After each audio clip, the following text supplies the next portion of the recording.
right. Thanks, everyone. Sandy, can we get a roll call? Yes, sir. Parchman. Here. Lott. Here. Blackburn. Here. Campbell. Roach. Okay, 3 out of the 5, we do have a quorum. All right, thank you, Sandy. And before I take approval of the minutes, just want to let everybody know this is the Finance and Administration meeting. We do have a quorum today. We have 5 members. We have 4 items for approval, 3 for discussion. And at the end, if anybody in the public would like to make comments, you've got 5 minutes to do so. Please come up to the mic, state your name, what ward you're in, if you know, or if you just work in the city, So with that, I'd like to get an approval of the minutes, if anybody would like to do that. I'll make a motion. Second. We've got a motion and a second. All in favor, say aye. Aye. Aye. Any opposed? All right, minutes pass. Mr. Chair, if you do have a second. Yep, go ahead. Just want to let everybody know, so last week, we were having some issues with the connectivity and the latency with our streaming, so we replaced the PC over there. The PC is too new for our screens on the wall, so we have an adapter that has been ordered and is coming in, but we are still live tonight on Facebook, YouTube, and on these screens right here, since these are newer than the other ones. So I apologize, there's nothing on the screens, but everything's in the packet. It's on these screens. It will be on YouTube and Facebook later. Okay, perfect. Thanks, Grant. We'll get it fixed, and as we adapt to the new system, we'll probably find a few quirks here and there, and we'll get them worked out, so work with us. All right, 2.1, Sandy, if you want to go over that. Yes, so this is a final presentation for the adoption of the FY27 budget. We've gone over it, started in January, February, and now this is a final review. All of the budgets have been approved by the individual departments. I am now presenting it for final approval. And so there have been no changes from our first time we provided this back in February. The amount still remains the same at 100. Take a pause real quick. I would invite the other council members and the committee members, if they want to come sit on the dais, the screens are showing her presentation. So if you guys want to come up here and not have to look through your iPads and computers, you're more than welcome to come up here. Okay. Don't be scared.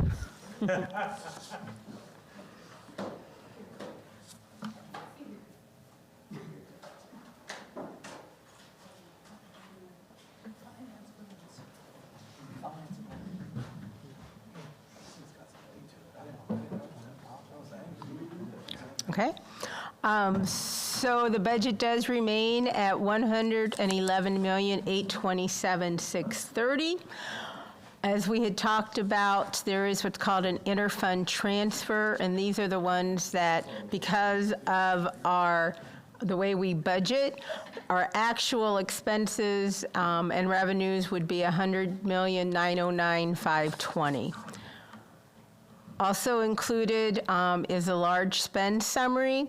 We did make, although the amount did not change, there were a few changes within that large spend. Park increased their pickleball lights by $4,000 based on the proposal they received after the fact. So we did adjust that expense by $4,000 in the large spend, and we just reflected that in their transfers. The other thing was a Prop S reallocated $50,000 for land acquisition for South Cherry Street, but there is no change to the actual fund total, so that does remain the same. One thing that we did provide this time is what we called our capital reserve analysis. We've talked about this in previous meetings. We try every year to have our departments put away capital reserves for projects that they're going to be expecting to be purchasing in 1, 2, 3 years. A lot of those are based on the CIP.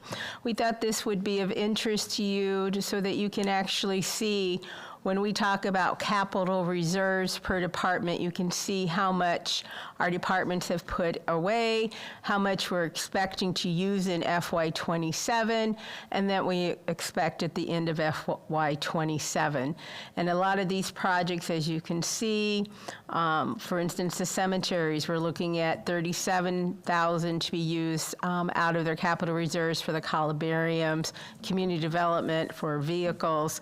So again, this is a nice view of what we have in our capital reserves to be used for future purchases. So that is really all we have within the budget itself. I've also included, again, we've talked about the strategic plan. Grant had gone over that, how our budget affects those strategic plan goals, what we did put in this year's budget to go against what we talk about with our strategic plan. This will be something you'll also see in the budget narratives that our departments are working on now, that Robin will have the complete budget book, which is a wonderful reading that you will find on the website once the final approval in April. So that is a very nice highlighted explanation of everything within the budget. And then we have the actual ordinance. So this does require a ordinance for approval. So I am requesting approval for this ordinance. It requires 2 readings. The first reading will come back April 2nd. It does require a public hearing. So at the April 20th, there'll be a public hearing before the budget final adoption. So that is all, unless anyone has any questions. Any questions from the committee? I do. Sandy, back on the first presentation you had up, the second page is the budget summary. I looked over my notes, and I'm sure you mentioned this before, but I didn't take notes regarding it. But the debt series, the debt service in the middle of that spreadsheet, can you explain that increase from fiscal year that we're currently in and why the percentage is such a large increase on those 3? So part of it, when we purchased or when we went out for debt, because the projects weren't, the revenue stream wasn't coming in what we thought, so we put a lot of the interest towards the end of the year, or at the end of the life of the bonds. And so now we're at that stage where interest is catching up with principal. Gotcha. So we're now paying more principal. Gotcha. Thank you. Any other questions? Council? Public? All right. And so at the last meeting, we did discuss the columbariums, and the council expressed desire to maybe look at purchasing them all. We did reach out to the company that we get them from, and they expressed to us that there's no concern that we'll be able to match them and get them for a long time coming. So just want to let everybody know that. So those aren't going to go out of date like clothing? Those No. they stay pretty consistent? We'll just remodel. Okay, cool, awesome. All right, if no more comments, do you have one? No, it's going to make a motion. Okay, I'll make a motion. all right. Can I get a second? Second. All right, got a motion and a second. Can I get a roll call? Parchman, Here? Or- Lutz, Yes. Yes. Blackburn. Here. Okay. Or, yeah, I just did it too. Yes. So that will go forward to first reading to council. Thank you. And I just want to say thanks to Sandy, Robin, staff, like the amount of time that has to go into this. You guys run this budget like you would your home budget with just a few extra zeros and probably even better. So great job. We've got savings set up. We've got emergency funds. If anything happens, we're not scrambling. So it's really nice to know that we've got a staff that does a good job like you do. So thank you.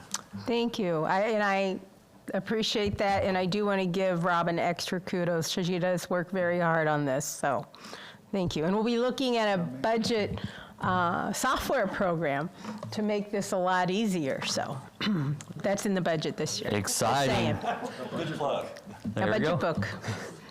All right, we'll move on to 2.2. Sandy? So 2.2 is a resolution authorizing the mayor to sign a contract with POCO for the 2026 National Citizen Survey. So this is a survey that is conducted every other year. We've been doing this since 2005. Our last one was done in 2024. We utilize National Citizen Survey, and that is a company that we've used that is endorsed by the Illinois, or the International City and County Management Association. We've had great responses from these surveys. We put out approximately 3,200 randomized samples, and we receive greater than a 40% response rate, which is very impressive for a mail survey, and it does ensure a 95% confidence level in the survey conclusions. So we'll look at doing this at the end of July, early August, and should have the results back by October. And so everybody asks, how do I get a postcard for the survey? How that process works is we provide every listed address in the city of O'Fallon to this company, and they randomly select. We do not know who's getting postcards other than when they come to us and say, hey, I got this postcard, what's this for? I know that there's probably been 1 or 2 council members in the 20 years we've done this that have gotten one, but it is completely random. Many years prior, it has always been 1,500 households. Since they have greater outreach and they do a lot of this online, it is 3,200 now. So we're hopeful we'll get great feedback once again. And the budget amount is $20,500, and it is in the FY27 budget. Okay. Thanks for clarifying that. With that, can I get a motion So moved. and a second? Second. Got a motion second. Any comments from the committee? All right. Council? Public? All right. If not, can we get a roll call? Lott? Yes. Blackburn? Yes. Parchman? Yes. Okay. All right. We'll move on to 2.3. Robin, I believe you're going to do this one? Yes, thanks. This is a resolution to declare a surplus of funds in the special tax allocation funds. So this is an annual disbursement. We do this every year. And this resolution declares a surplus of funds in the special tax allocation funds for TIF 3, Central Park, TIF 4, Route 50, Scott Troy Road, and TIF 5, Central City or Downtown. The total between the 3 TIFs is $656,847.05. The city committed to a pass-through to the taxing districts of these 3 TIFs to help offset any unforeseen costs that might be directly related to the redevelopment projects taken in these TIF areas. The surplus is calculated annually and then sent to St. Clair County for distribution to the appropriate taxing bodies. Each TIF has its own percentage rate of pass-through that was approved by ordinance. So the allocation by taxing body for each TIF is attached to the agenda. All right. Thank you. All right. Can I get a motion on 2.3 to approve? So moved. Second. Got a motion and a second. Any comments from the committee? No, so just to clarify, so I said no, and then I started talking. So yes, I actually do. We sit here, so join the club. So just for clarification, so the council at some point prior to now entered into an agreement with each of these groups, and now years later, each year there might be money in there that needs to be distributed based on an agreement that was previously agreed to. Yes. Okay, so this is the formality and meeting our contractual obligations for something that was agreed to previously. Yes. Roger that. And all those agreements are on our website. They're all in the initial TIF redevelopment agreements and enactment ordinances, so they all can be read on what those agreements are. And you can actually see on the surplus payouts, you'll see like even the schools, O'Fallon District 203 for TIF 3 will get an additional $122,000. District 104, $168,000. So they do get part of the surplus. So any taxing body, they do get that payout in surplus. Thanks for the clarification. Any other questions on the committee? Council? Public? All right, if not, can we get a roll call? Blackburn? Yes. Lott? Yes. Parchman? Yes. Okay. All right, and then we'll move to the last item for approval, a resolution authorizing the mayor to sign a contract amendment with Waste Management. Sandy? You want me to do Yep, it? so as you guys know, we've had Waste Management as our waste hauler for a number of years. In October, I believe this last year, came to the council and asked if you guys wanted to renew that contract for the 2 additional years that was in the original bidding. We did not need to take any action to renew that contract. However, we approached them and asked them if they could do an additional pickup of the downtown waste containers because it has been an issue with the number of events we have, and with them doing once a week, it became an issue. So they said, yeah, absolutely, we'll do that twice a week. Another issue was the original contract did have a provision that they would donate $10,000 to CityFest. Because CityFest no longer exists, we thought that was appropriate to take that out of that contract. So because we are amending that renewal, I am bringing it to the council to authorize the mayor to sign that amendment. I will add that it does not change the fees or services or anything else other than those 2 items. Thanks, Grant. Can I get a motion for that? So moved. Second. Got a motion, a second. Any questions from the committee? I brought this up previously, but if we would go back to renegotiation, I still have an issue where if there's a snowstorm or something like that, that the force majeure portion of the contract, we still have to pay. I know they don't pay their drivers. They have to burn PTO in order to, I lost my train of thought there, but they don't pay the drivers. They have to burn PTO if they're not going to work that day. So I don't get why our citizens are still paying a full bill if that's the case. So. Yep. Yes, I understand. And that's been a frequent conversation piece between us and Waste Management. And so they do claim force majeure. They do state that they always come back the following week and pick up the excess. We are constantly on the phone with them anytime there's snow to make sure they're still picking up, to make sure they're returning. And then we also expect them to allow rubbish and trash to be outside the containers, outside of what normally it is, so that if there is excess. But yes, I understand. I hear what you're saying. And I know. I'm a broken wheel on that, I know. All right. Anything? All right. Anybody from the council? Public? All right. If not, can I get a roll call? Blackburn, Yes. Lotz. Yes. Parchman. Yes. All right, that's all the items we had for approval, so we'll move on to other business. 3.1, library update. Ryan? Yes, thank you. Good evening. Thank you for the time tonight and for the opportunity to share a quick update about the Together O'Fallon initiative. For those of you who may not be as familiar, or as a quick refresher to others, the Together O'Fallon team is our community-driven process to evaluate the future of library services in our city.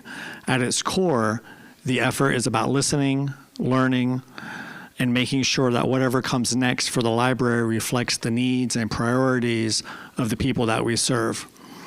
So over the last several months, we've been actively engaging the community in that process.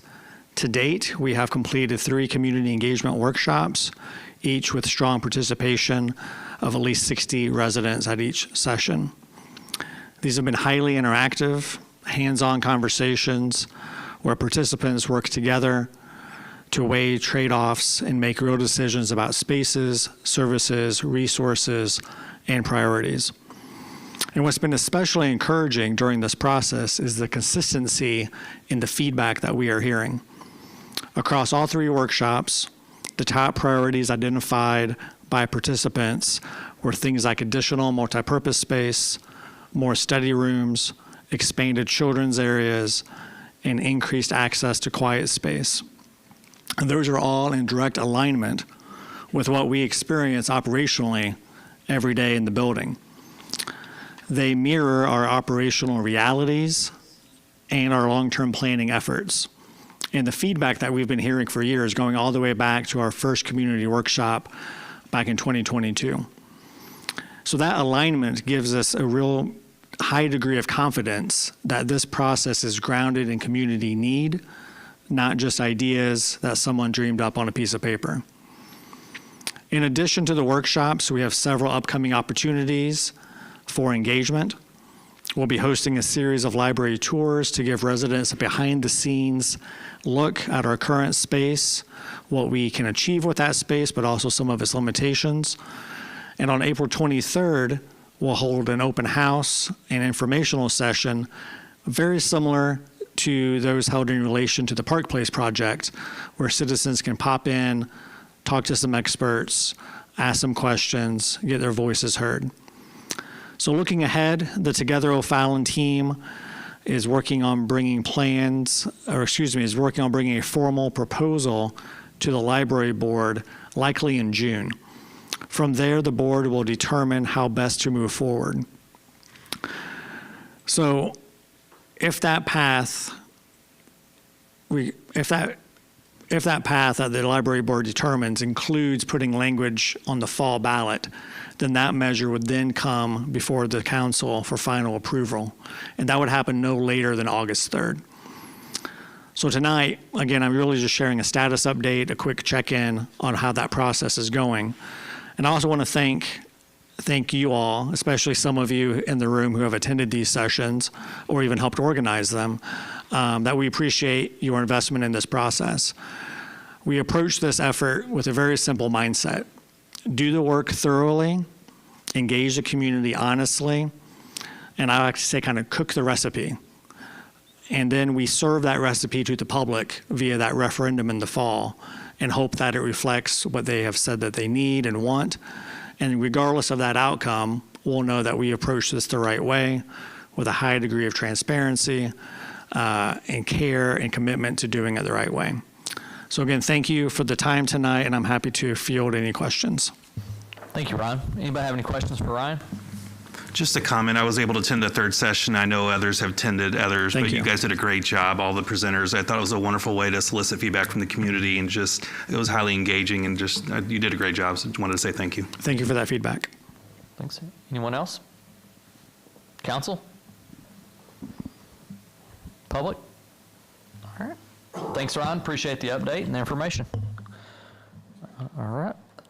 Then we'll move on to the treasurer's report. Anything, Sandy? That's information only. Okay. And 3.3 information only, or any updates? Yes, I just wanted to give a brief overview with the tax levy. So this is a tax levy that we filed in last Tuesday of December, which I presented at November's meeting. At that time, our EAV was down, and I said our rate was actually higher than the previous years. With the caveat, I knew that things weren't all posted. We did get, I want to call it a final number from the county. There will still be a few small changes.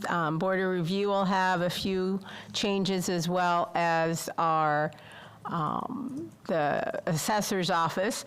But I did want to report that they have estimated the EAV to increase by approximately $100 million from where we were back in November. So with that increase in the estimated EAV, that actually reduces our rate even lower than our 24 rate. So, so the rate will be lower, but that does not necessarily mean your taxes are going to be lower. I'm sure everyone received a little white card that showed about a 9 to 10% increase called the equalizer. So that actually increases the value of your home. So even though we're going to have a lower rate that the city has, just don't expect that that will equate out to a lower property tax. But we are doing our part, you know, as our EAV increases, but we still will be addressing the disabled vet exemption. That's something we're continuing to work on. Thanks, Sandy.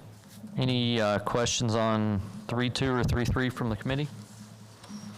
Council or public?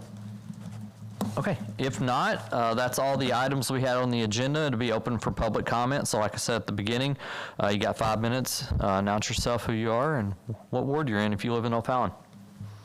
Anybody want to come up, have comments? If none, I would ask for a motion to adjourn. Seconded.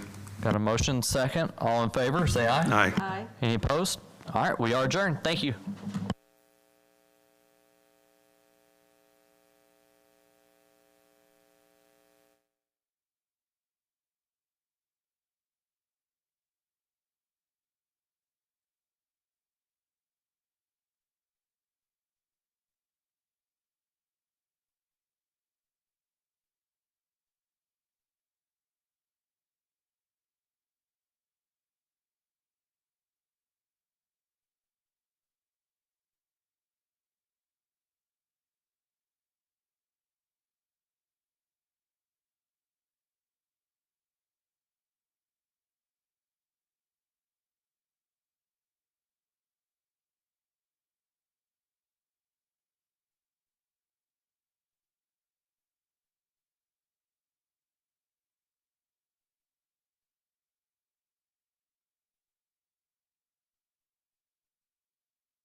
Order.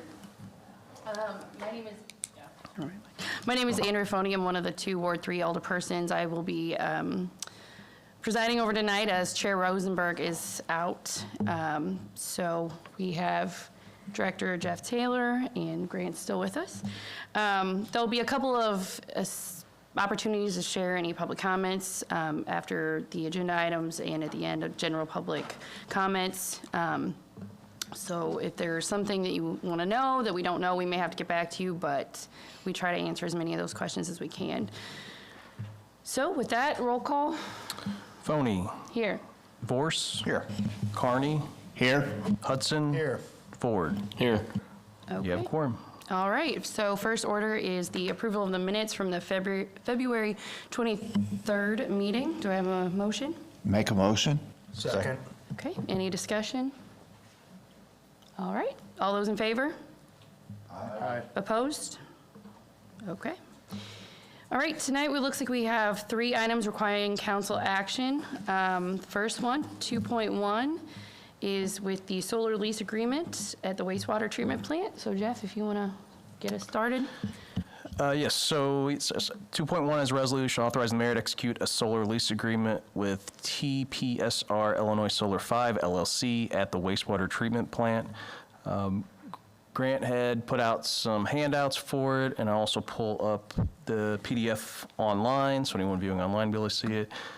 So we'll go through this presentation. So initially, we've been approached by this company, Third Pillar Solar.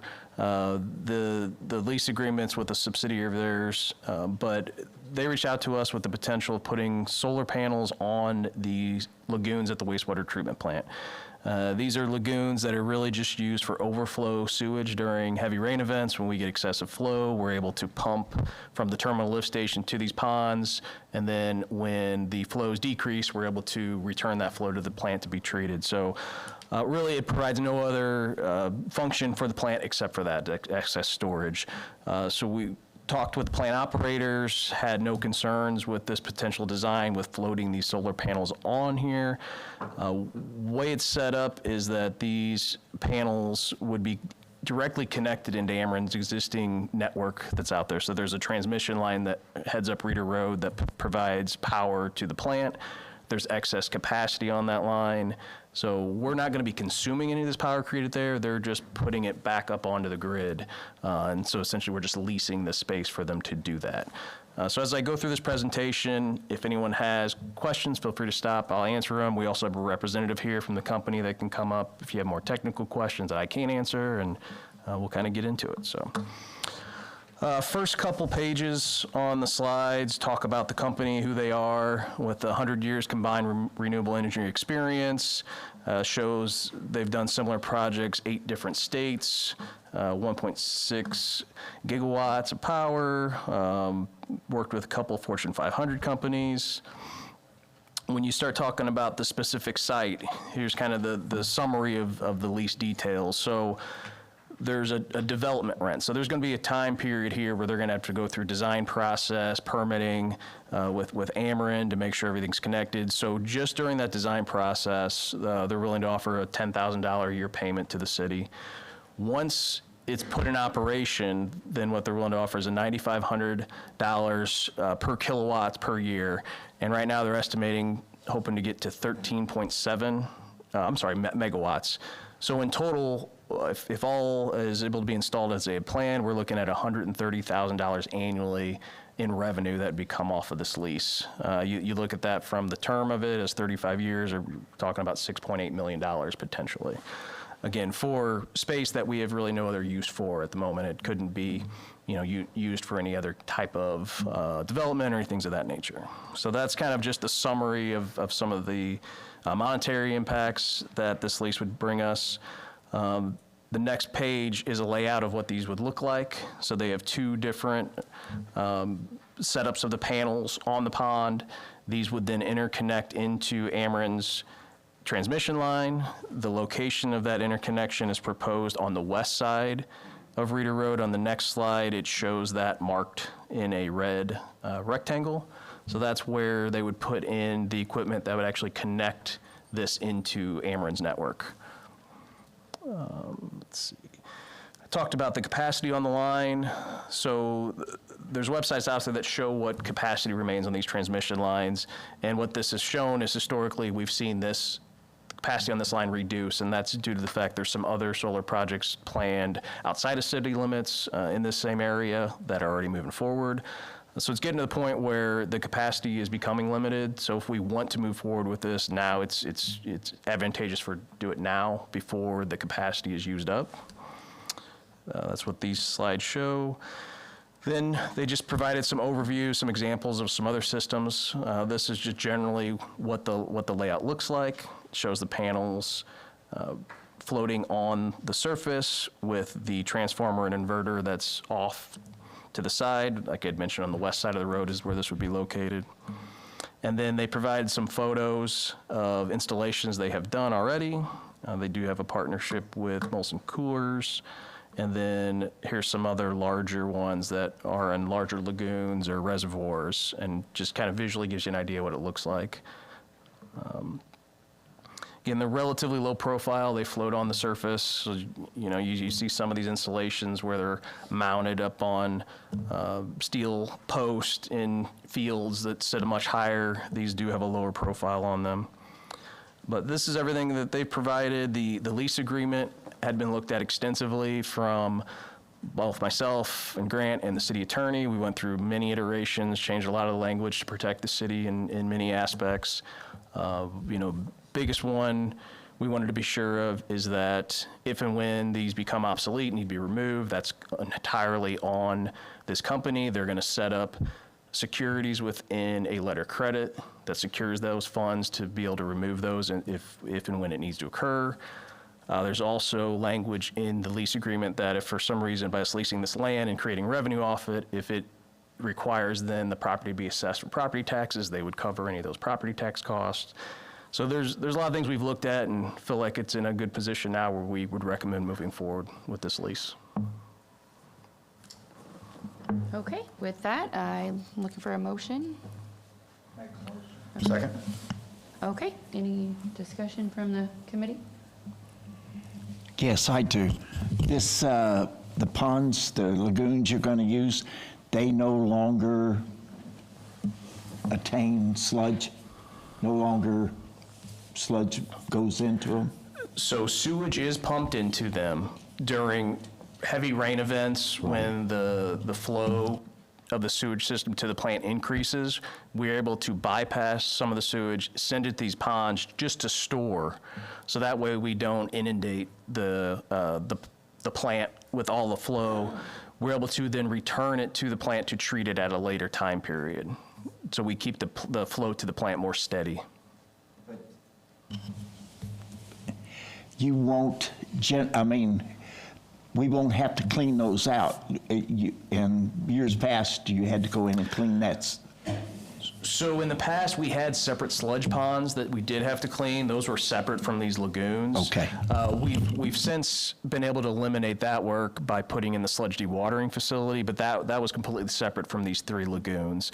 Although we did hear recently, just out of concerns, that there is accumulation in sludge that will happen in these lagoons over time.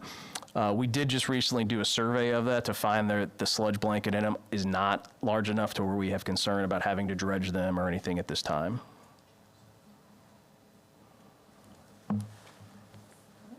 Anything else? The rest of the council? I have a question. The pump pilot project, what do you think the intentions are with the money? Will that go in the general fund, in your budget, or So, your market or something? I mean, to me, being that it's at least at the wastewater treatment plant, it would go in the sewer fund. It would be utilized for any type of sewer operations.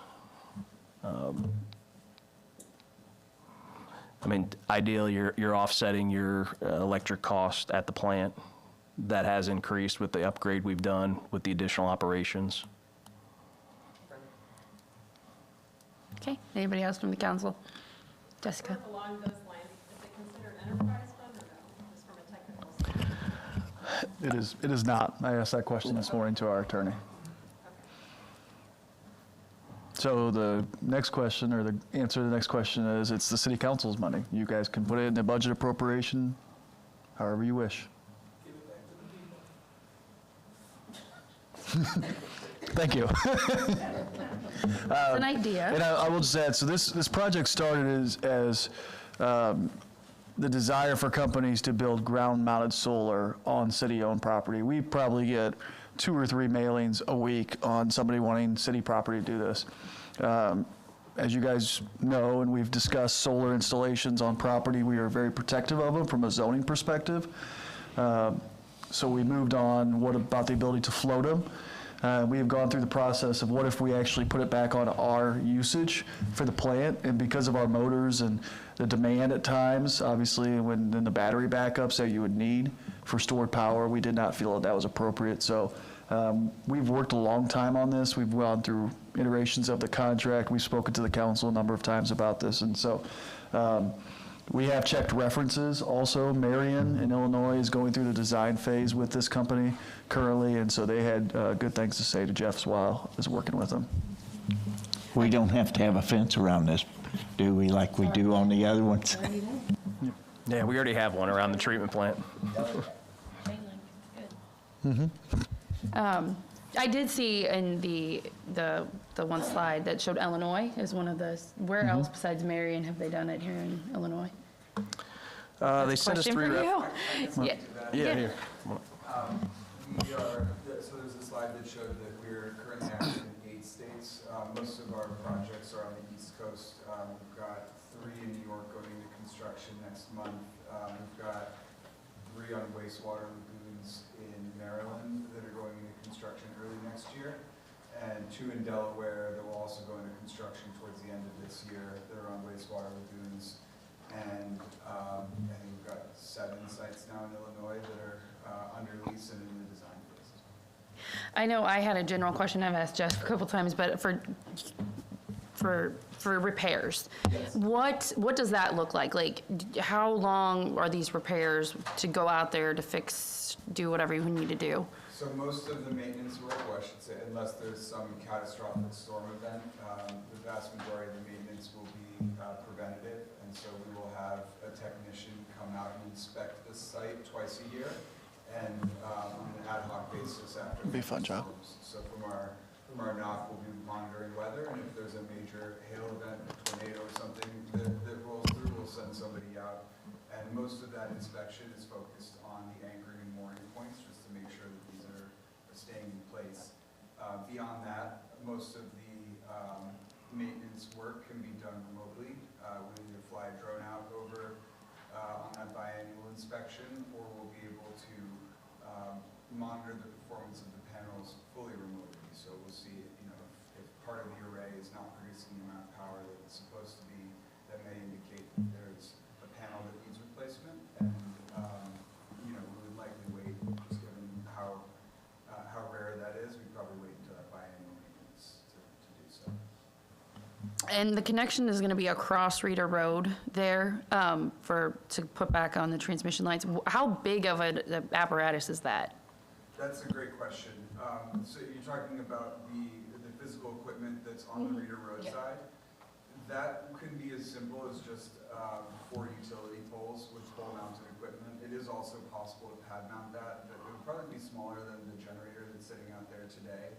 As far as the equipment that converts the DC power to the AC power, that could actually live out on a floating barge on the water body as well, so that we're just running 1 MV cable across that road back to the point of interconnection. Thank you. Okay, anything from the public otherwise? Okay, with that, roll call? Phony. Yes. Vorse. Yes. Carney. Yes. Hudson. Yes. Ford. Yes. All right, this will move forward to the next city council meeting. Okay, next 2.2, the Veneta Drive. Not Veneta Drive, it's frontage. Yes, 2.2 is an ordinance authorizing the jurisdictional transfer of Salem Place, also known as the frontage road, from Old Collinsville Road to Veneta Drive. So this is something else we'd been reached out to, had discussions with IDOT. So currently they have the jurisdiction of the frontage road in this segment. We went back and forth, inquired about potential jurisdictional transfer. They went back, provided the agreement you see before you now. What they're doing is they're offering a one-time compensation of $1.6 million. Those funds would have to be deposited in our motor fuel tax funds, but then that could be utilized for any long-term maintenance on this roadway. It's roughly right about 1.6 miles, so I mean, we're getting about $1 million per mile. When we ran the numbers and compared it, look at long-term maintenance, your biggest costs are going to be the pavement surface itself. Looking at it now, it's close to being due for an overlay. Ran the numbers, roughly looking at about $500,000 to overlay that stretch of road. However, it is functionally classified, which means that we could acquire a federal grant to fund up to 75% of that cost. So in reality, the city funds that would have to be put aside to overlay that stretch of road, if we're able to get federal funds, would only be about $125,000. So, that $1.6 million the state's offering, that could stretch for a very long time. It gives us other controls as far as if anything does develop along there, they could work directly with us to provide access. You don't have to go through the IDOT process. We did clarify with IDOT that the fencing along the interstate would still remain theirs to maintain. They recently just placed a large amount of riprap on the embankment for the bridge that goes over Old Collinsville Road for I-64. They would still own and maintain that. There's a large culvert under the frontage road that conveys Ogles Creek. They would still maintain that. So it's really just the roadway itself, the wearing surface, minimal mowing that would probably have to occur along the edges of it. But based off all that and what they're willing to offer, would definitely recommend moving forward with this agreement. In addition, we are currently and just submitted a CMAQ application to put a roundabout at the intersection of Old Collinsville Road and frontage. So that's going to have to be done in conjunction with Fairview Heights. I understand that they are also in communication with IDOT, potentially taking over their west portion. So again, it would really help us to have a little more control over that roadway, dictate how it's used, and even speeds potentially. If we acquired it and wanted to make changes on that, the council could so choose. So with that, I would recommend moving forward with the agreement. So move. Second. Okay, with that, any discussion? No? No? All right. The rest of the council? I know Aaron's probably thinking the same thing. He's jumping out of his seat, yes. Our Yes. residents are going to be really happy on the west end, especially with everything going on with Park Place and that roadway. And God, Jeff, can we raise the speed limit? That's going to be a pain point for everyone. So. Yeah, I see nothing but good for this one. Okay. Anything from the public? Okay. Roll call? Vorse. Yes. Carney. Yes. Hudson. Yes. Ford. Yes. Boney. Yes. All right, that will Okay. move forward to next council meeting. It's an ordinance, so it'll take 2 readings. Okay. Then the last one, 2.3 North Lincoln Avenue Streetscape Project. Yes, 2.3 is a resolution authorizing the mayor to execute an agreement with Oates Associates, Inc. for State Street North Lincoln Avenue Streetscape Project in the amount of $87,509. So this is really to get the first initial steps going for the streetscape design of State Street. Really, the limits of this is from the CSX Railroad all the way out to Smiley. And then North Lincoln, we're going from State Street up to roughly Jackson. So this will really help us finalize a conceptual plan, develop a project development report that will have to be submitted to IDOT for the preliminary design. During this process, we also envision having additional stakeholder meetings, talking with council members, talking with the downtown district to really get into the details of what the streetscape elements will include, lighting, other amenities, crosswalks, sidewalks, you name it, really define the full concept to where we have a preliminary set what will happen then is once that's completed, we'll be coming back with a second engineering agreement to finalize the complete design. So this is really preliminary work to be done on it. Right now, the plan would be to utilize motor fuel tax funds to complete the engineering. We already do have some federal funds acquired for this project just to overlay the roadways. So the hope would be to combine the overlay work with the streetscape work, do it all at the same time together. So I'd recommend moving forward with this agreement. Okay. And can I get a motion? So motion? Second? Second. Okay, Heidi, pick whichever one. All right, any discussion from the committee? Okay, I know from Roy's and I's 2 cents, since this is majority our ward, I mean, we're really excited for this. There's so many of the businesses that put so much into downtown, and I think just to keep that going, this is gonna look really nice and long overdue, but we'll get there, and it's gonna look really, really nice, so. Okay, the rest of Jessica. I'm sorry if you've already said this, but approximate timeline of the whole streetscape. So with this preliminary design, I would hope to have that completed this fall into winter. Then we come back with the second design. Realistically, I don't see any construction until at least 2028. With that, another thing I wanted to discuss and mention, you drive the stretch of North Lincoln just north of State Street, and if you drive here recently, it's in getting pretty rough shape, especially here with the last winter we had. One thing we do plan on doing prior to this project taking place is to do a resurface treatment on that. It's not going to be a full mill and overlay, but it's a treatment that will be able to get us some additional life out of that pavement in the meantime while we work through this design. It's within the spending limit that's authorized by the city administrator, so I've talked to Grant about it and provided some examples of what that looks like. But the hope would be to do that here once the weather breaks a little more. I've obviously planned it out, potentially wait until school lets out. But it's a treatment you can put down. It's a mixture of sand and oil. It's gonna look somewhat resurfaced, but it really just seals in any of the cracks in the roadway, and it will give us that additional 2-3 year life we need before the full overlay occurs. So that's just going to be the section of North Lincoln, so roughly from just a little bit north of State Street up to, there's a joint just north of Jackson, I believe. So we'll go in, we'll resurface that with our own crews. We'll go in and restripe it just for temporary purposes until this full design is completed and that work's done. And so as Jeff mentioned, there is some additional stakeholder meetings and public input because this design will blend into the rest of the design that goes south and goes throughout the downtown district. So while this is the first phase, it's a multi-phase project that'll come over years.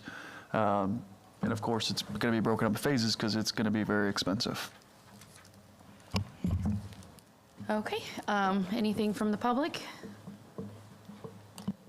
Okay, with that, roll call. Carney? Yes. Hudson? Yes. Ford? Yes.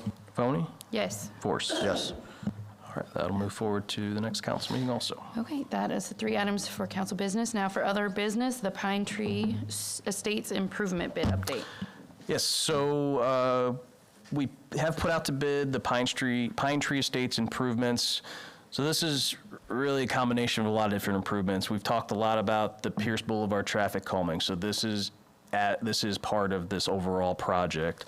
And I put together a exhibit that just kind of visually shows the work that's going to be done on this project for those that can see it on the screen. So I mean, it's a full. The red lines on this screen represent a mill and overlay of all these roadways. So it's Pierce Boulevard, it's White Pine, it's every road south of Pierce Boulevard. The blue lines on here represent water lines that are going to be replaced. So that's essentially from Bristol Cone east all the way to Lincoln. And then in addition, there's a lot of storm sewer improvements that are shown as the purple lines. Most notably would be the Bristol Cone area, where there's been incidents of floodings that have occurred there, and also the intersection of Ponderosa and Pierce Boulevard. So all those improvements were part of this overhaul comprehensive drainage study that was done in this area. And the reason I bring this up when I talk about it is we currently have it set for a bid opening of April the 1st.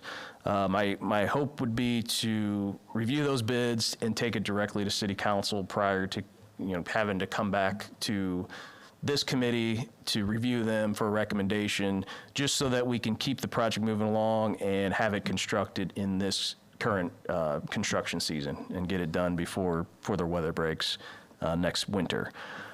One thing I do want to bring up, Sandy just presented the budget. When we initially put in the budget, we had in total this project about $5 million. $2 million is the street overlay work, $1.5 million is your water line. The other $1.5 million was mainly storm sewer improvements and the Pierce Boulevard traffic calming work. Since the plans were completed a couple weeks ago, we've done a new cost estimate on it based off the additional storm sewer we've added. We're probably somewhere, just estimating right now, in the more $6 to $7 million range in total for this project. With that, a lot of that additional funding is going to come from Prop S. The reason we didn't recommend amending the budget, changing it before it comes before you guys, is that we have $3 million in Prop S we plan on using for the South Cherry project. Realistically, that's not going to start this fiscal year. That's going to begin in May. It may begin early next year, but what that means is that the total overall amount of expenditure out of Prop S is not going to increase, even if this is upwards of $7 million to do the work. When you look at the treasurer's report Sandy just presented, we currently have about $8 million in the Prop S as in total. So definitely enough funds to move forward with this project as it's presented now, assuming, again, we stay in that $6 to $7 million range. So come April 1st, we get the bids in, we'll evaluate them, feel like they're in a position we want to move forward. Plan would be to take it directly to City Council on, I believe that's April the 6th, would be that meeting. But happy to answer any questions anyone has regarding that. Anybody have? No, do you have questions? Do we have to make a motion to bypass the committee to take this? No, we do not. We've done this a few times in the past. We can just take it directly to council. Okay. Anything? Anybody else have any questions about the Pine Tree Estates? Okay, with that, Yeah, Jim. One Yeah. question, that also includes that 10-foot wide opening path down the south side of Pierce. It does, correct. So that's part of the Pierce Boulevard traffic calming. It's pulling that south curb in and then adding the 10-foot wide shared use path on the south side, and additionally, the speed humps along the roadway in strategic locations. Yep. Just one of the things I noticed over there, I appreciate the thought that's going into this, is we're doing all of the drains across the street before we repave. That's a terrific advantage. Correct. We like to only tear up the roads once. Yes. But as with any other large project of this nature, we do have open houses and we have the boards up, and so we'll invite the community in the surrounding areas to come look at it and ask questions prior to the start of the project. Yeah, and that is a lot of the additional cost comes from the additional storm sewer work that was identified in the study. And like Grant mentioned, once we get a contractor on board, we will set up a public meeting, send out notices to all the impacted residents, invite the contractor to be there also to answer any concerns they may have, make them aware of the project. okay, fantastic. Is public anything about that topic? Okay, if not, I'm going to open it up now for public comments. If anybody from the public has any other additional comments about any of these or any other issues, you can step forward to the mic and, anybody? Okay, with that, Roy, I think Roy has something that he was gonna. Okay, I do know that there has been brought up from residents on North Oak about an additional four-way stop. I know we talked about it a couple meetings ago. I talked to Jeff a little bit today about it, and we just wanted to make sure that that's something that our residents are really inquiring about and that we support. So if that's something we can look into further, we would appreciate that. So, okay. And then one other thing, I just wanted to take a second too to thank Heidi and Gabby for everything they always do. They're kind of the unsung heroes. Every time I'm in there, they're so helpful, and I know they've helped many of us. And I know the newest employee, I believe Hannah, will do just as well. But thank you guys for all your hard work too with Public Works. Yeah, and don't forget Gabe, who's here. He's one of our new engineers. Oh, yes, one of the new engineers. But without the administrative support, you guys are falling apart. And so the sidewalks and the stop signs will all be addressed in that improvement for the streetscaping. And it may also look at some street signs and street lights next to a ice cream parlor. So. Oh, fantastic! I hope Ameren gets out there. With that, oh, Dennis, do you have something? Yeah, I just had one thing, Grant. I don't know if Alder is, the parking at the pool, we had some issues with, I don't know if you can clarify that or talk on that a little bit. Yeah, absolutely. Yep, so every year, every spring, parking around OTHS becomes an issue. I know we've had a couple residents and council members reach out to us about parking on residential streets. We have had our police officers go out and make sure everybody's parked legally and fire equipment and emergency equipment can get through. I know that there are some other issues with students parking at the Cavens and Parks offices. And so Andrew and his staff does go out and they have a note made that says, if you could, please park at the Katie Cavens parking lot, which is a little bit further down. When I know that we have larger events, we put out the signboards. And so Andrew and I talked last week, and we're going to work. There is signage out there that says, basically Parks office parking only. Do you remember what the sign says? 4-hour parking Monday through Friday. They are a little worn and weathered, so we're going to get new signage put out there. But we really like to take a cautious approach with students because we understand a lot of younger, new 16-year-olds may not be the best and veteran drivers, and they want to park. I was 16 once, believe it or not, and so I do want to find places to park. So we're going to work with them. And as you guys know, so public parking lots, there's no authority to tow unless the city council approves that authority. And so we typically do not tow vehicles from public lots since they are public lots after all. Had one more. And one other thing on that, Oak, could you put that speed reader over on North Oak there? Just said, I was sitting there today. I was looking at that whole area, and there was people going past me. They weren't even close to 25. They were more up in the 40-mile-an-hour range. They were going that fast, and we really need to slow them down over in that whole area over in there. Noted. We'll share that with the public safety director. Okay, anything else? Yes. If you want to just step up to the mic and say your name and your ward. And that's me. I'm Tom Freeze. I live on 401 North Oak. Moved there in December of 2006.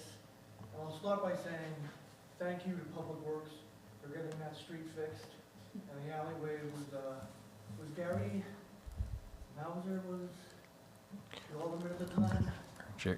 Yeah, probably Jerry. Jerry Mauser's the city clerk. I asked him about it, and he said it wouldn't happen before 2013, and it did.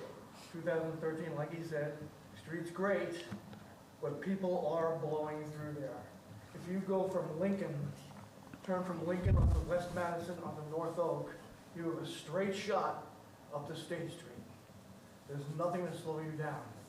And I've been out there a dozen times or so yelling at people, but there needs to be something to slow people down, either going up to State or down from State to get over to Lincoln, or to get over to Cherry to get over that street where the apartments are, because otherwise it's just a straight shot. And if you go to Lincoln to State, you're going to be delayed because of the stop sign and the traffic flow. You can get around that by just going on to West Madison up to North Oak, straight up to State Street. So what Roy is saying is, yeah, people blow through there a lot. So either you need to have some cops out there to send people to jail, or fine them heavily, or put up a stop sign. It would help a lot. It really would. Thank you. Okay, thank you so much. Thank you, sir. Thanks, Roy. Okay. Anybody else? Okay. With that, I need a motion for adjournment. Make a motion. Sorry. All right, all those in favor? All right.